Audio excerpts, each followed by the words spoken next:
कौन थी फूलन देवी? आखिर क्यों चंबल की सबसे खूबसूरत लड़की खूंखार डकैत बनी? और क्यों फूलन देवी ने 21 लोगों का कर दिया था कत्ल? तो आज के वीडियो में हम बात करने वाले हैं चंबल घाटी की सबसे खतरनाक डकैत फूलन देवी के बारे में। तो वीडियो काफ़ी इंटरेस्टिंग होने वाली है, इसलिए वीडियो में एंड तक बने रहिए। चलिए वीडियो स्टार्ट करते हैं।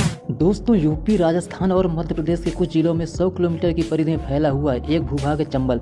यहाँ की भूमि बीहड़ है, जिसमें खेती नहीं की जा सकती है, लेकिन यहाँ डकैत बहुत होते थे। उनमें से एक नाम फूलन देवी का भी था। 10 अगस्त 1963 को फूलन देवी का जन्म हुआ था। 80 के दशक में फूलन देवी के बारे में लोगों को तब खबर हुई जब उन्होंने 14 फरवरी 1981 को कानपुर देहात के बेहमई गांव के 21 ठाकुरों को एक लाइन में खड़ा करके गोली मार दी। इसके पीछे फूलन देवी का तर्क था कि इसी गांव के कुछ ठाकुरों ने उनको बंधक बना के उनके साथ 3 हफ्तों तक सामूहिक बलात्कार किया था। फूलन देवी का जन्म जालौन जिले के गांव गुरहा का पूर्वा में एक दलित परिवार में हुआ था। इनके पिता का नाम देवी दीन था और इनके दादा की मौत के बाद इनके पिता की जमीन को इनके चाचा ने हड़प लिया था। चाचा की बेईमानी का पता चलने पर अपने पिता की दूसरी संतान फूलन वहीं धरने पर बैठ गई और लड़ाई हाथापाई तक आ गई। हालांकि दैनिक भास्कर के रिपोर्ट के अनुसार जिस जमीन के लिए डाकू बनी थी फूलन देवी, उसको मौत के बाद भी वो नहीं मिल सका। फूलन भी समाज की कई कुरीतियों में से एक बाल विवाह का शिकार 11 साल की उम्र में बनी, जब उनके पिता ने नाबालिग फूलन की शादी अधेड़ उम्र के शख्स पुत्तीलाल मल्लाह से कर दी। उनको ससुराल में बहुत प्रताड़ित किया गया और उनके पति का व्यवहार भी उनके लिए ठीक नहीं था। प्रताड़ना के बाद फूलन मायके आ गई। चचेरे भाई ने चोरी के झूठे इल्जाम में फूलन को जेल भिजवा दिया। यहीं से इनकी पहचान बागियों से होनी शुरू हुई। परिवार के दबाव से ससुराल आई फूलन ने अपने पति को छोड़ दिया और वह डाकुओं के गैंग में शामिल हो गई। बताया जाता है कि इस दौरान इनकी उम्र 20 साल रही होगी। ससुराल वालों की प्रताड़ना से तंग होकर डकैत बनी फूलन की मुसीबतें डाकुओं के गैंग में भी कम नहीं हुई। गिरोह के सरदार ने उनसे जबरदस्ती करने की कोशिश की।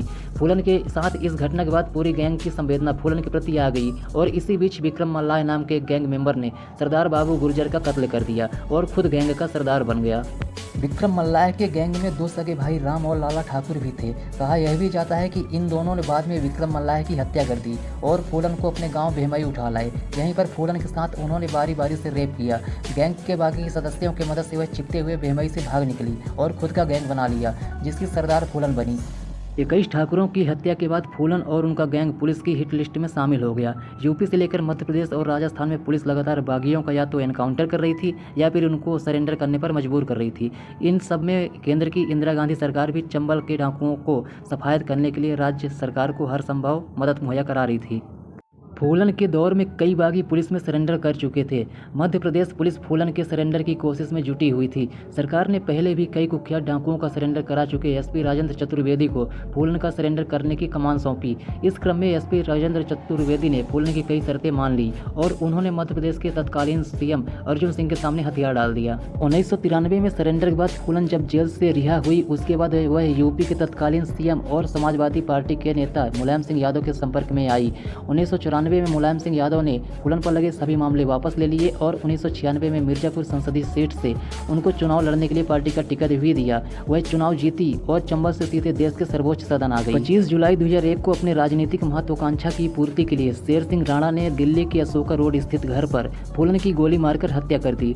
सांसद बनकर सामान्य जीवन जी रही और देश के दलितों, पिछड़ों के सामाजिक न्याय की आवाज को बुलंद करने वाली डकैत सुंदरी 2001 में हमेशा के लिए चिर निद्रा में सो गई। तो दोस्तों, फूलन देवी का ये वीडियो आपको कैसा लगा आप लोग कमेंट करके बताएं और वीडियो पसंद आए तो वीडियो को लाइक करके वीडियो को शेयर करें और चैनल को सब्सक्राइब जरूर करें। धन्यवाद।